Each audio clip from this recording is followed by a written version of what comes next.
Hello students. तो हम लोग क्लास 8 में केमिस्ट्री कर रहे थे, मेटल और नॉन मेटल, है ना। तो लास्ट क्लास में हम लोग occurrence of metal and non metal पढ़े थे कि हम लोग के पृथ्वी पे मेटल नॉन मेटल किस फॉर्म में अकर करता है, फ्री स्टेट में या कंबाइंड स्टेट में। कंबाइंड स्टेट में करता है तो कौन कौन सा फ्री स्टेट में करता है, तो ये सब हम लोग पढ़ चुके थे। तो आज हम लोग स्टार्ट करने जा रहे हैं प्रॉपर्टी ऑफ मेटल। आज हम लोग प्रॉपर्टी ऑफ मेटल पढ़ेंगे, मेटल का क्या क्या प्रॉपर्टीज होता है। ठीक है, तो चलो देखते हैं properties of metal.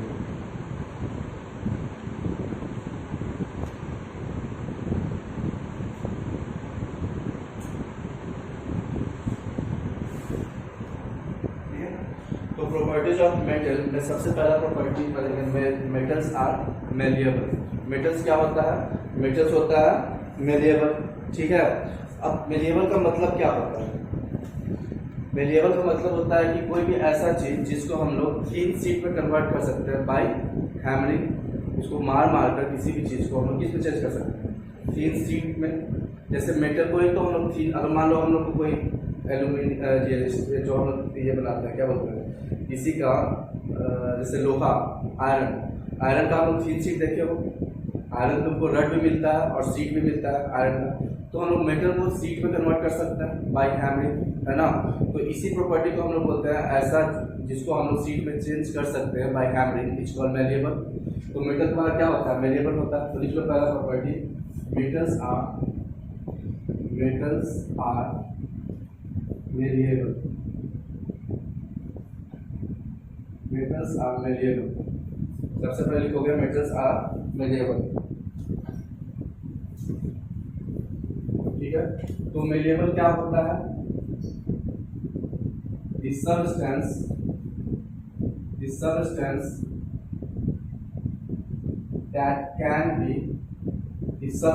that can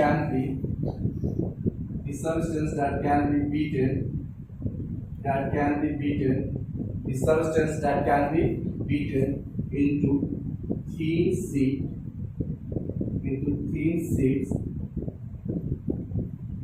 sheet by hammer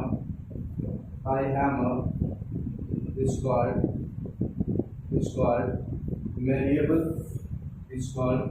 malleable. And metals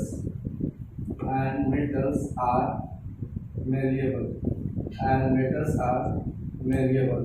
और मेटल्स क्या है? मेलिएबल। तो ऐसा सब्सटेंस जो थिन शीट में चेंज हो जाए उसको लोग क्या बोलते हैं? मेलिएबल। ठीक है, अब सबसे देखो, मेटल्स में भी सबसे बेस्ट मेलिएबल कौन है, जिसको सबसे पतला से पतला थिन शीट में चेंज कर सकते हैं? Gold and silver. सोना का जो ज्वेलरी खरीदता है लोग, कितना पतला हो सकता है? बहुत पतला हो सकता है ना, एकदम इतना पतला कि पेपर की तरह हो जाए। आजकल इतना सोना महंगा है, लोग पेपर की तरह ही सोना खरीदता है ना, क्योंकि उतना ज़्यादा भारी सोना खरीदना सबके लिए संभव नहीं है। ठीक है, तो सबसे बेस्ट मेलिएबल कौन है? मेटल में भी सबसे बेस्ट कौन है? Gold and silver. ठीक है, तो लिख लो gold and silver are the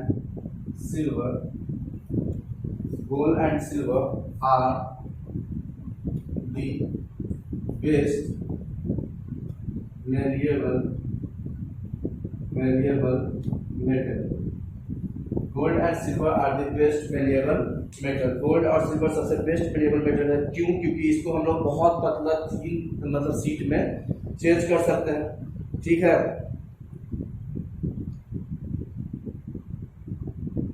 अब देखो,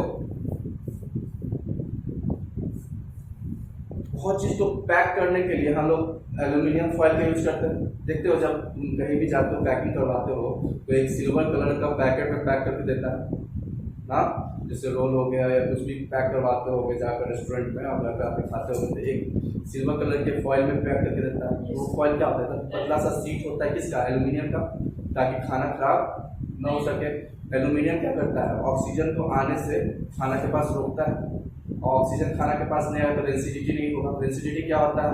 ऑक्सीजन के प्रेजेंस में खाना ऑक्सीडाइज होता है, ऑक्सीजन के साथ रिएक्शन कर देता है, तो उसको रेंसिडिटी बोलते हैं। इसके कारण क्या होता है? खाना धीरे धीरे महकने लगता है, हाँ, और उसका टेस्ट भी चेंज हो जाता है।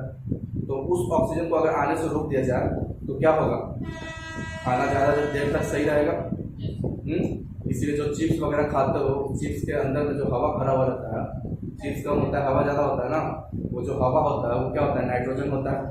नाइट्रोजन क्यों भरा जाता है, क्योंकि नाइट्रोजन के प्रेजेंस में ऑक्सीजन चिप्स तक ना पहुँचे, ऑक्सीजन नहीं पहुँचता, इसलिए चिप्स बहुत दिन तक खराब नहीं होता। सुनाया, ठीक है। तो ये लिख लो पहला पॉइंट जल्दी से।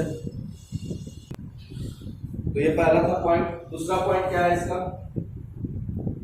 Metals are ductile, DUCTILE, ductile. Ductile का मतलब क्या होता है, कोई भी सब्सटेंस जिसको हम लोग वायर में कन्वर्ट कर सकते हैं, that can be change into wire. ऐसा सब्सटेंस जिसको हम लोग वायर में चेंज कर सकते हैं उसको हम लोग क्या बोलते हैं, डक्टाइल। अब मेटल का ही तो वायर होता है ना, कॉपर वायर होगा, ठीक है, कॉपर वायर हम लोग ज्यादातर यूज करते हैं। सिल्वर वायर भी होता है, सबसे अच्छा वायर इलेक्ट्रिसिटी के सिल्वर वायर है, लेकिन इतना महंगा है कि रोड पर लगा तो चोरी करके ले जाएगा, इसलिए सिल्वर वायर हम लोग यूज। इतना एक घर बनाने में अगर सिल्वर वायर यूज करें तो घर से या तो वायरिंग में ही पैसा खर्चा हो जाएगा, क्योंकि महंगा है ना सिल्वर, ठीक है। तो ये मेटल को हम लोग सिल्वर में कन्वर्ट कर सकते हैं, मतलब सॉरी, मेटल को हम लोग वायर में कन्वर्ट कर सकते हैं। मेटल को क्या कर सकते हैं हम लोग, वायर में कन्वर्ट कर सकते हैं, इसलिए मेटल क्या है, डक्टाइल है। तो लिख लो metals are ductile। metals are ductile। ductile क्या होता है, the substance that can be converted into wire, ठीक है। the substance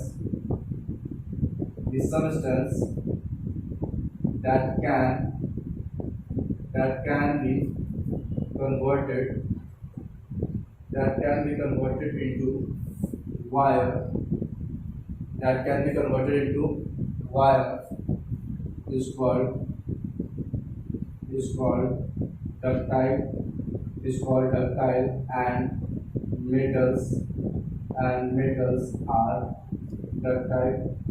and metals are ductile, metal क्या है, डक्टाइल है ना। जिस तरह से गोल्ड और सिल्वर जो सबसे बेस्ट वेरिएबल था, गोल्ड एंड सिल्वर ही सबसे बेस्ट डक्टाइल भी है, क्योंकि गोल्ड और सिल्वर का जितना पतला तुम वायर बना सकते हो उतना बाकी का नहीं बन सकता, है ना। अब गोल्ड जो ज्वेलरी बनाता है, देखता है एकदम पतला से पतला ज्वेलरी का पार्ट होता है, होता है ना। गोल्ड और सिल्वर का हम लोग पतला, लेकिन हम लोग अगर इतना अच्छा वायर है, उसका कंडक्टर की इलेक्ट्रिसिटी कंडक्टिविटी भी उसमें सबसे ज़्यादा होता है, क्योंकि हम लोग यूज क्यों नहीं करते, क्योंकि इतना महंगा होता है, घर में लगाओ तो घर बनाने से ज़्यादा वायर लगाने में खर्चा होता है ना। इसीलिए हम लोग कॉपर वायर यूज करते हैं, copper wire good conductor of electricity भी होता है और डक्टाइल भी अच्छा खासा होता है। तो चलो गोल्ड और सिल्वर जैसा नहीं होता, लेकिन ठीक है, अच्छा है ना, तो और सस्ता भी है, ठीक है। तो इस पर भी लिख दो, gold and silver are the best ductile metal. Gold and silver are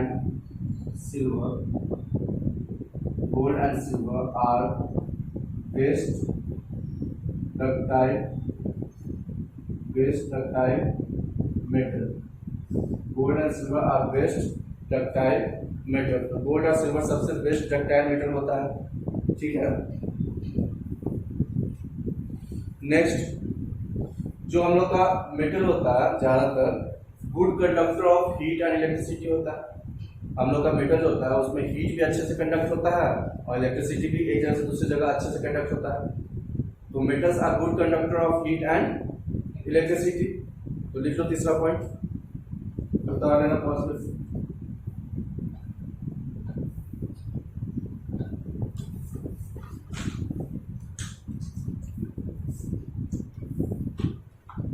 metals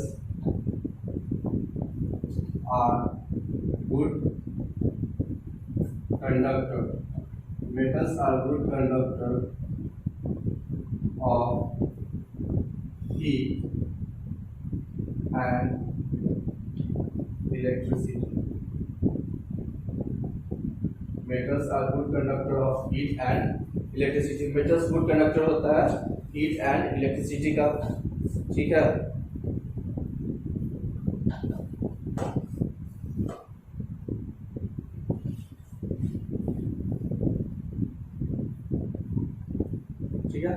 अब ध्यान दो,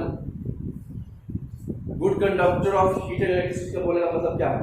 ऐसा सब्सटेंस जो अपने through heat, thermal energy, heat energy या इलेक्ट्रिसिटी को पास होने देता है, उसको हम क्या बोलते हैं? Good conductor of electricity. ऐसा कोई भी चीज जो अपने अंदर से थर्मल एनर्जी मतलब हीट एनर्जी को हम थर्मल एनर्जी बोलते हैं, हीट एनर्जी को और इलेक्ट्रिकल एनर्जी को मतलब इलेक्ट्रिसिटी को पास होने देता है, जाने देता है एक जगह से दूसरी जगह, उसको हम क्या बोलते हैं? गुड कंडक्टर ऑफ इलेक्ट्रिसिटी, है ना। और जिसके थ्रू नहीं जा पाता उसको लोग इंसुलेटर बोलते हैं, जिसमें इलेक्ट्रिसिटी नहीं जा पाया उसको क्या बोलते हैं? इंसुलेटर। ठीक है, तो ध्यान दो, गुड कंडक्टर ऑफ इलेक्ट्रिसिटी क्या होता है? Substance which allow the heat and electricity to go through them easily, आसानी से, is called good conductor of heat and electricity. तो लिख लो, the substance that allows thermal energy, thermal मतलब heat, thermal energy that allows thermal energy and electricity, that allows thermal energy and electricity to pass through them, that allows thermal energy and electricity to pass through them is called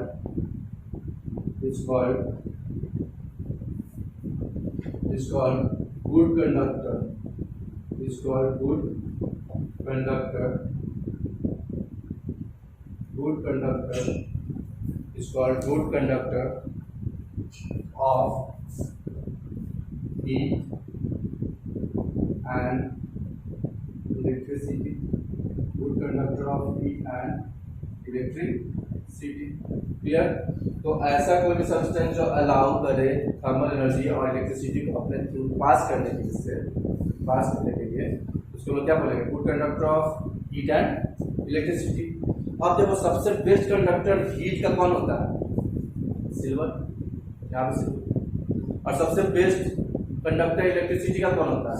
silver, यहाँ पे silver. Silver बहुत important चीज है, लिखना है क्या? तो लिखोगे the best conductor of heat and electricity is silver. दोनों का सिल्वर होता है। बेस्ट कौन होता है? सिल्वर।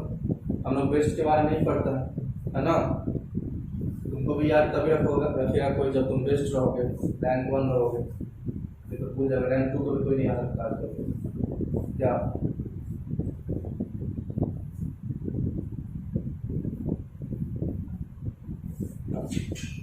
लिख लो, silver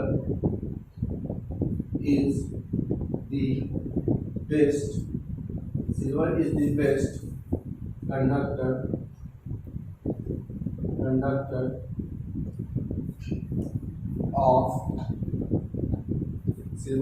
best conductor of heat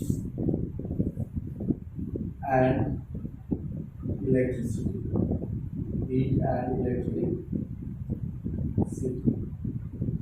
ठीक है, सबसे बेस्ट कंडक्टर कौन होता है? हीट एंड इलेक्ट्रिसिटी का सिल्वर होता है। क्लियर है? लेकिन फिर भी अगर सबसे best conductor heat and electricity का सिल्वर होता है, फिर भी हम लोग का जो वायर जो हम लोग यूज करते हैं अपने घर में वो कॉपर और एल्यूमिनियम का बना हुआ रहता है। क्यों? क्योंकि सिल्वर बहुत ज़्यादा एक्सपेंसिव है। हम बताएं कि एक सिल्वर का अगर वायरिंग के लिए हम लोग घर में यूज करें तो घर बनाने से ज़्यादा खर्चा वायरिंग में लग जाएगा, है ना। तो इसीलिए हम, और दूसरा चीज़, किसी को पता चल जाए कि घर में सारा वायर सिल्वर का है तो घर को यहाँ पे नोच के ले जाएगा ना। जब तुम लोग घर छोड़ के कहीं जाओगे घूमने फिरने तो घर को तो सब नोच लेगा सारा वायर यहाँ का। ठीक है, तो कॉपर वायर तो रोड पे सब छोड़ता नहीं है, काट के ले जाता है। सिल्वर वायर होगा तो क्या होगा? उसको तो बिल्कुल ही नहीं छोड़ेगा। ठीक है, तो silver is the best conductor of heat and electricity. लेकिन फिर भी हम सिल्वर वायर क्यों नहीं यूज करते हैं? Because it is very expensive, बहुत ज़्यादा महंगा है। That's why we use copper और एल्यूमिनियम वायर। ठीक है, क्यों? क्योंकि ये चीप रेट में हम लोग को अलाउ मतलब मिल जाता है मार्केट, है ना। चलो ठीक है, तो ये थर्ड हो गया। फोर्थ है मेटल्स आर लस्ट्रस। मेटल्स क्या होता है, लस्टर होता है। जब इसको पॉलिश करोगे तो बहुत शाइन करता है। मेटल्स को जब पॉलिश करेंगे तो मेटल क्या करता है, शाइन करता है ना। तो जो चीज जो ऐसा सब्सटेंस जो पॉलिश करने पर शाइन करे उसको हम क्या बोलते हैं, लस्ट्रस, है ना। तो लिख लो next point, point number 4, point number 4, इसको पॉज में उतार लेना। Point number 4, metals are lustrous. Metals are lustrous. Metals are L-U-S-T-R-O-U-S, lustrous. Metals are lustrous. क्या हो गया? 10-15 होगा, ठीक है। Metals are lustrous. अब देखो लस्ट्रस में क्या, दी सबस्टेंस खत्म हो गया, दी substance which the substance that shines, the substance that shines when polished is called lustrous, is called lustrous, and metals are lustrous, and metals are lustrous, and metals are lustrous, ठीक है। Metals क्या होता है, lustrous होता है, ठीक है।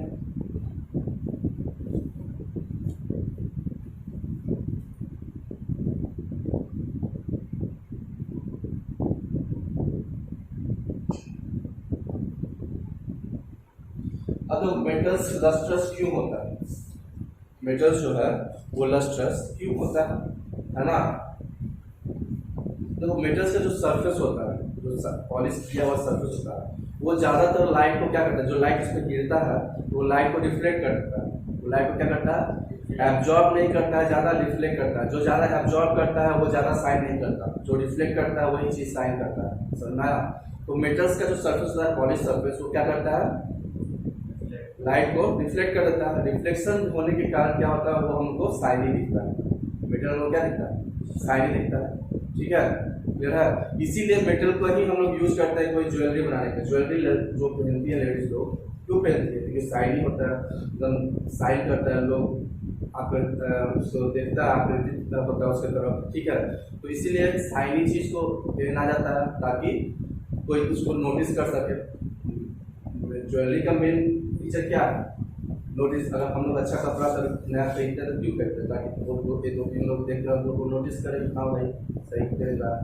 तो वैसे ही सब लोग ज्वेलरी क्यों करेंगे, ताकि नोटिस हो सके। नोटिस कब होगा, जब साइन करेगा। साइन कैसे करेगा, मेटल होगा तो ही करेगा, क्योंकि उसका सरफेस लाइट को क्या करेगा, रिफ्लेक्ट करेगा। सरफेस क्या करेगा, लाइट को रिफ्लेक्ट करेगा, क्लियर है। हाँ, तो इसीलिए हम लोग मेटल का यूज करते हैं ज्वेलरी बनाने का। नन मेटल का यूज किया ज्वेलरी बनाने के लिए। एक अगर हम डायमंड को छोड़ दें और कोई नन मेटल है जिसको हम लोग यूज किए हो, डायमंड, क्योंकि वो कार्बन होता है, हार्ड सब दुनिया का सबसे ज़्यादा हार्डेस्ट कार्बन, तो वो मेटल नहीं है। लेकिन उसके अलावा बाकी जितना भी तुम देखोगे सारा ज्वेलरी मेटल का ही होता है ना। चलो ठीक है, तो इसको उतार लो। पॉइंट नंबर 4, हाँ, प्लैटिनम भी तो मेटल होता है, हाँ। नेक्स्ट, मेटल आर जनरली क्या होगा, हार्ड। मेटल जो होता है वो जनरली क्या होता है, हार्ड होता है, हाँ। मेटल जो होता है वो क्या होता है, हार्ड होता है। तो लिख लो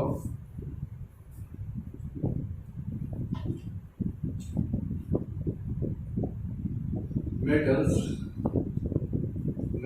are generally hard। मेटल्स क्या होगा, जनरली हार्ड होगा, ठीक है। लेकिन इसमें एक दो एक्सेप्शन भी है। मेटल्स में एक दो ऐसा है जो सॉफ्ट होता है, जैसे सोडियम एंड पोटेशियम। सोडियम और पोटेशियम दो ऐसा मेटल है जो क्या होता है, सॉफ्ट होता है, हार्ड नहीं होता। सोडियम और पोटेशियम दो ऐसा मेटल है जो क्या होता है, सॉफ्ट। तो हर एक मेटल हार्ड नहीं होता, एक दो एक्सेप्शन भी है जिसका नाम क्या है, सोडियम एंड पोटेशियम। ठीक है, तो लिख लो, most of the metals are hard except sodium and potassium. Most of the metals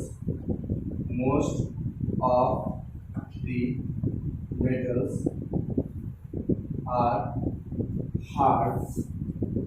Most of the metals are hard except sodium and potassium. Except sodium and potassium. Except sodium and potassium.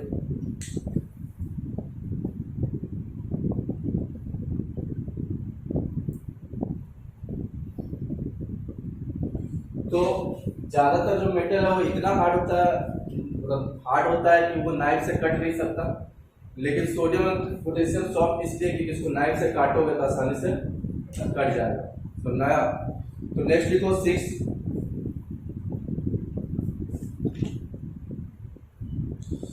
ज्यादातर जो metal होता है, ठीक है, ज्यादातर जो metal होता है वो क्या होता है, सॉलिड होता है। रूम टेम्परेचर बोलने का मतलब पहले समझ लो, रूम टेम्परेचर वो टेम्परेचर जिस नॉर्मल टेम्परेचर में हम लोग रह रहे हैं।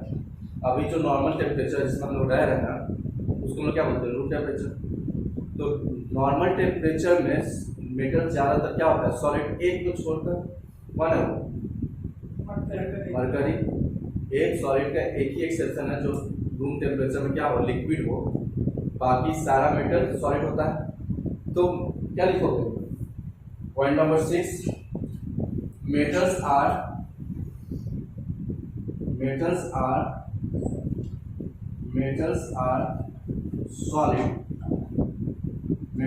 solid in room temperature.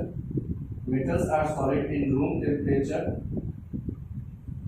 Metals are solid in room temperature except mercury. Except mercury को छोड़कर, है ना। Metals are solid at room temperature except mercury.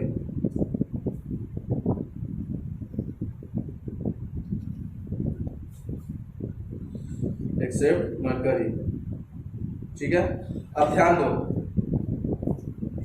Metal का जो टेंसाइल स्ट्रेंथ होता है, टेंसाइल स्ट्रेंथ हम बताते हैं क्या होता है। मेटल का जो टेंसाइल स्ट्रेंथ होता है वो बहुत हाई होता है।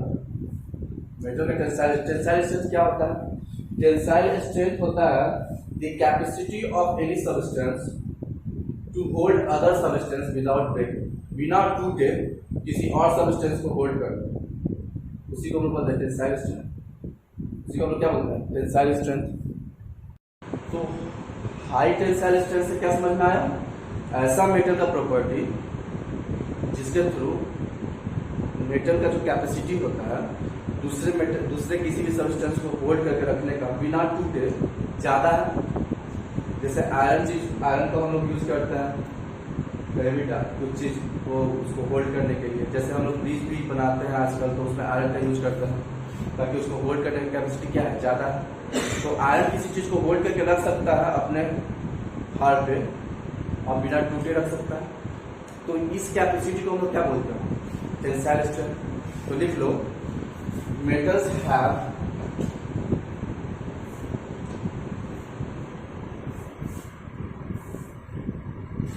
point number 7,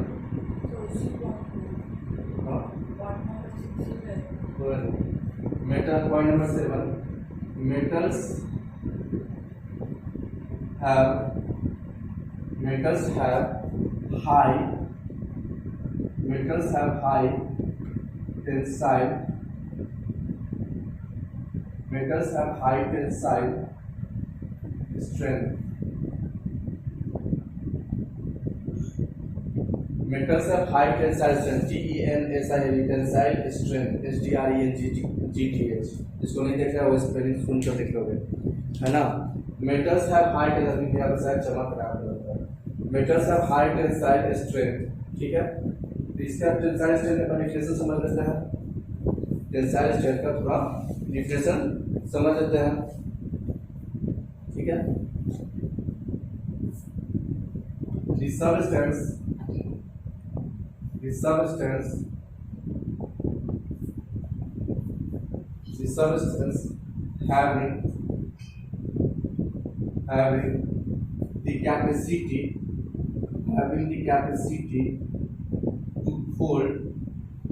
substance having the capacity to hold large weight, मतलब बहुत ज्यादा वेट है ना, having the capacity to hold large weight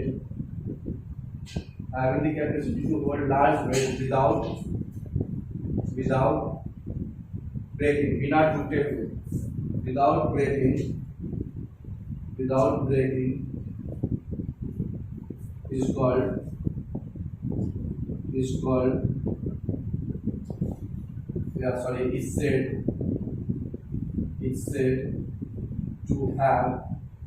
is said to have high tensile strength. Is said to have high tensile strength. ठीक है। तो ऐसा substance जिसके पास इतना कैपेसिटी हो कि वो होल्ड करे, पकड़ के रखे ऐसे चीज का जिसका वेट बहुत ज्यादा है, जिसका वेट क्या है बहुत ज्यादा, बिना टूटे हुए, उसी को बोलते हैं, वो उस सबस्टेंस को क्या बोलते हैं, उसके पास हाई टेंसाइल स्ट्रेंथ है, उसका टेंसाइल स्ट्रेंथ क्या है बहुत ज्यादा है। समझ में आया? क्लियर है? हाँ, कोई डाउट इसमें?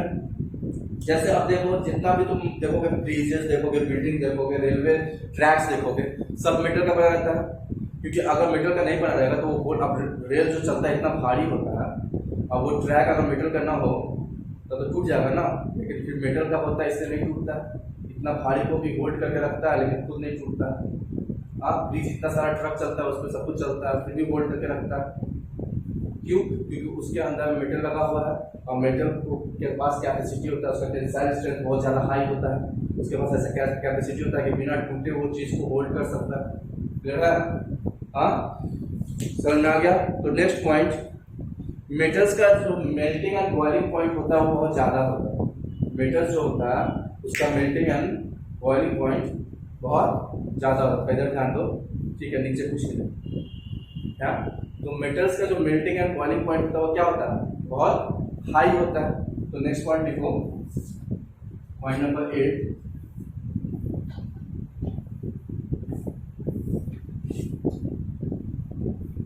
जिसको नहीं दिख रहा होगा तो वो सुन कर लिख लेना, क्योंकि इंक खत्म हो गया, मिल भी नहीं रहा, कोशिश करते हैं आज देखते हैं।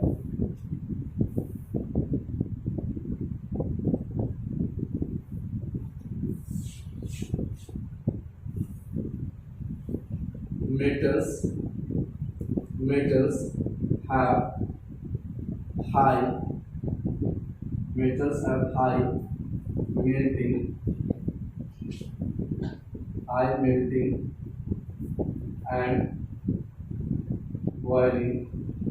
high melting and boiling point. Metals have high melting and boiling point. जल्दी लिखो, metals have high melting and boiling point. तो इसका जब हम बोलते हैं metals of high melting and boiling point, इसका मतलब क्या होता है? ये high melting and high boiling का मतलब क्या है?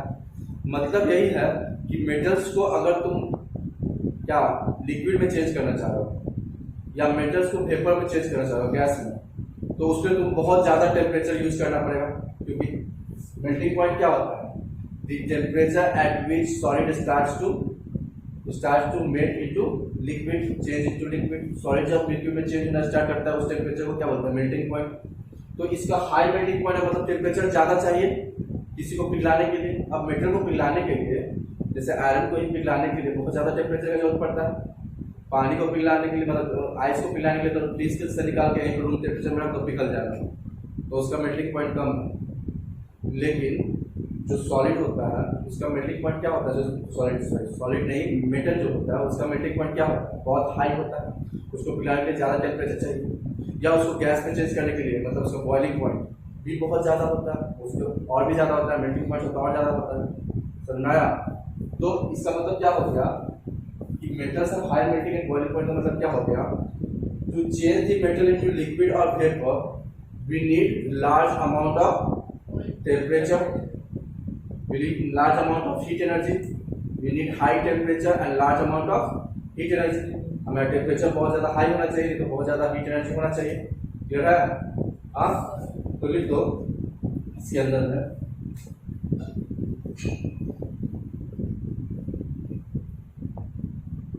it means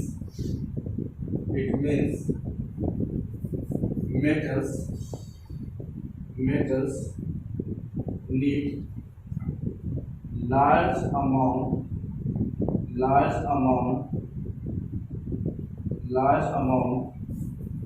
it means metals need large amount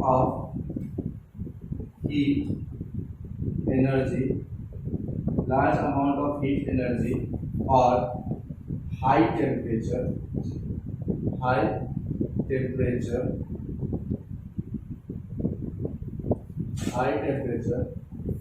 to melt into liquid or to vaporize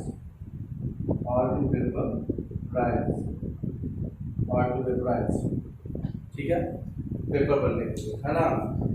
इसलिए अब ध्यान दो कि मेटल में ही ये खूबी क्यों है भाई, नॉन मेटल में खूबी क्यों नहीं है, शायद कि वो ये हो जाए मेल्टिंग पॉइंट ऑफ मॉलिक्यूल से ज़्यादा हो जाए।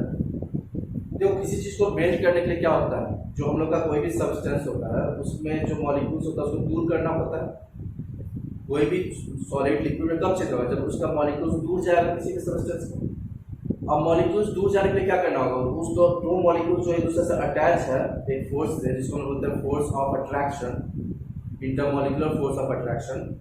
तो वो इंटरमॉलिक्यूलर फोर्स ऑफ अट्रैक्शन को तोड़ना पड़ता है, कमजोर करना पड़ता है। अब जो मेटल है उसका इंटरमॉलिक्यूलर फोर्स ऑफ अट्रैक्शन बहुत ज़्यादा हाई होता है। दो मॉलिक्यूल्स के बीच में मेटल्स के अंदर में जो फोर्स होता है वो बहुत ज़्यादा हाई होता है। उसको तोड़ने के लिए बहुत ज़्यादा एनर्जी चाहिए।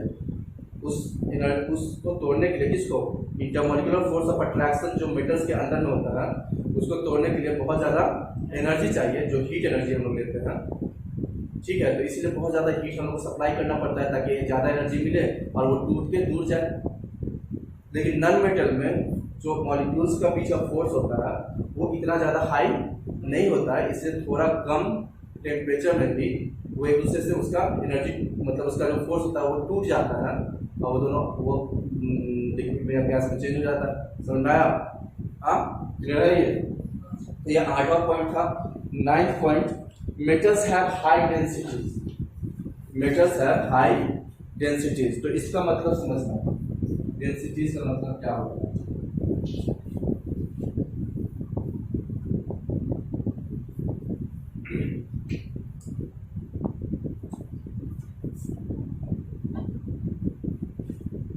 Metals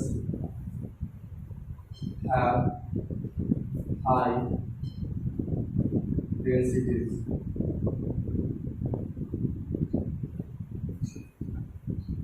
आप पहले डेंसिटी समझ लो क्या होता है। डेंसिटी अगर बोले हम लोग जैसे कंट्री में बोलते हैं India is high densely populated country, India is densely populated country as compare to Australia. देखो ऑस्ट्रेलिया इंडिया से बड़ा कंट्री, ऑस्ट्रेलिया इंडिया से बड़ा कंट्री है ना।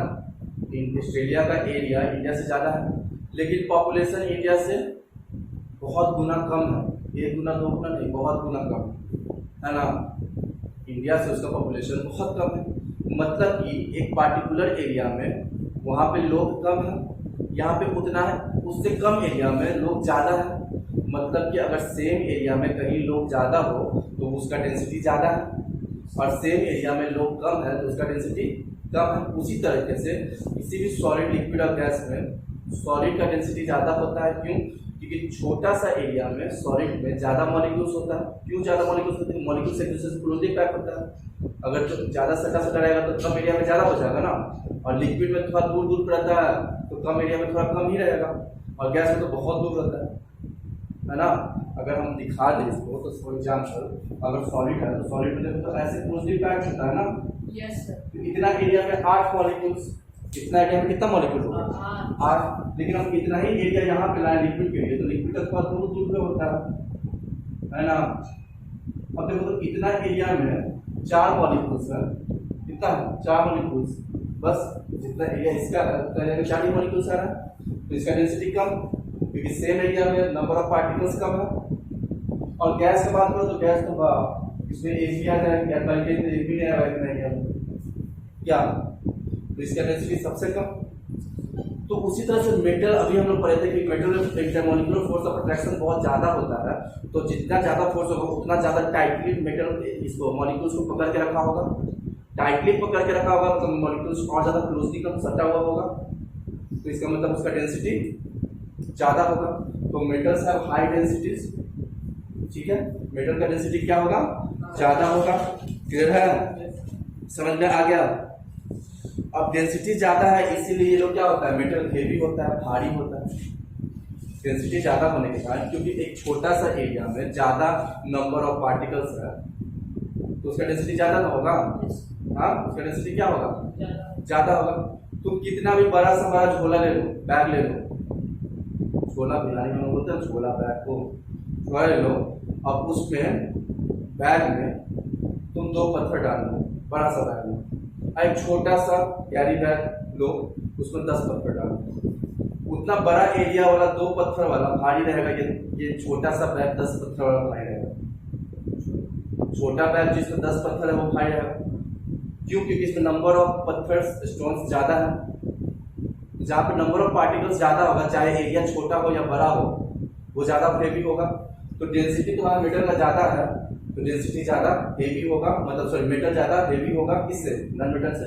तो लिख लो यहाँ पे इसके अंदर में, since the metals have high density so it is heavy. Since metal has high density, since metal have high density, so it is heavy. ये क्या होगा? भारी होगा, ठीक है। ये क्या होगा? भारी होगा। नेक्स्ट, मेटल्स आर सोनरस, जो हम लोग का 10th पॉइंट है, 2 पॉइंट और बचा है। Metals are sonorous. सोनरस मतलब क्या होता है? जब भी किसी चीज को तुम हीट करो और वो रिंगिंग साउंड निकाले, रिंगिंग साउंड निकाले, तो उसको हम सोनरस बोलते हैं। अब जैसे स्कूल में बेल बजता है तो साउंड, रिंगिंग साउंड निकलता है ना। क्यों में रिंगिंग साउंड निकलता है? क्योंकि वो जो बेल होता है तुम्हारा, जो भी तुम्हारा बेल होता है वो क्या होता है? मेटल का बना हुआ रहता है, आयरन का ज्यादातर, है ना। तो ये सोनरस क्या हो गया? हाँ, ऐसा चीज जो रिंगिंग साउंड निकालता है, ठीक है। जब उसको हम लोग स्ट्राइक करते हैं, जब उसको हम लोग किसी चीज से मारते हैं, तो उसको हम क्या बोलते हैं? सोनरस। तो लिख लो, metals are sonorous. Point number 10,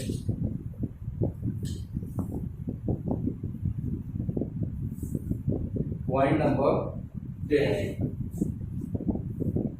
metals are sonorous. Metals are sonorous. Sonorous का मतलब the substance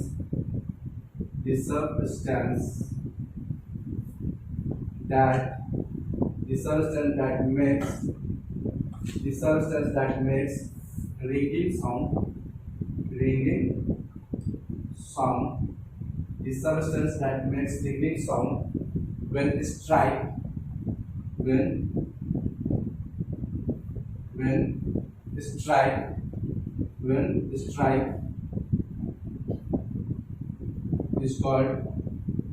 is called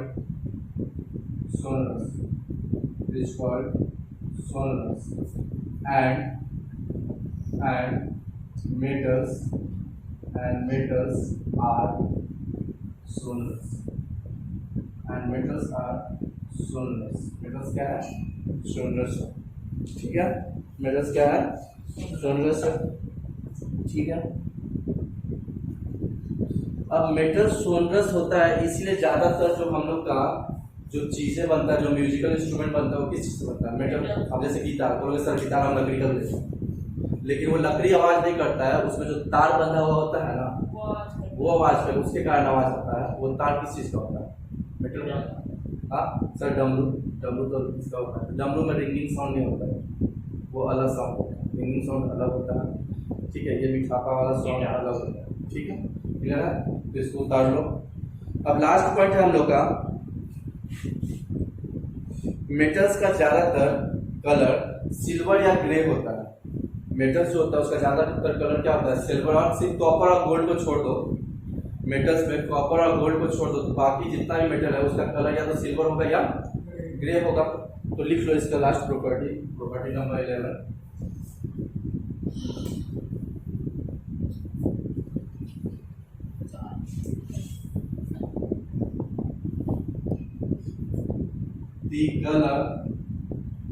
the color of metal, the color of metals are generally, the color of metals are generally gray and gray or silver, gray or silver, gray और silver, ठीक है, accept किसको किसको छोड़कर, copper and gold, ये दोनों golden colour का होता है ना। चलो उतार। तो यही था हम लोग का प्रॉपर्टीज ऑफ मेटल, ठीक है। अगले क्लास में हम लोग प्रॉपर्टीज ऑफ नॉन मेटल और उससे आगे, क्योंकि नॉन मेटल का प्रॉपर्टीज में ज्यादा नहीं समझाना पड़ेगा, पहले से ही तुम लोगों को पता है सोनरस क्या होता है, लस्ट्रस क्या होता है, उसमें सीधे हम बता दें कौन नॉन मेटल ये है या नहीं है, क्योंकि अब तो सोनरस ये सब का डिफरेंस समझ में आ गया ना, तो उसको ज़्यादा लेट नहीं होगा, क्योंकि इसमें सारा एक टॉपिक समझाना पड़ा है तो ज़्यादा समय लगा, लेकिन उसमें समय ज़्यादा नहीं लगेगा। क्यों? क्योंकि पहले से ही एक दो चीज़ को छोड़कर बाकी चीज़ समझा दिया गया, ठीक है। उसके बाद हम लोग डिफरेंस बिटवीन कर देंगे मेटल एंड नॉन मेटल, ठीक है। तो अगले क्लास में आज के लिए इतना है।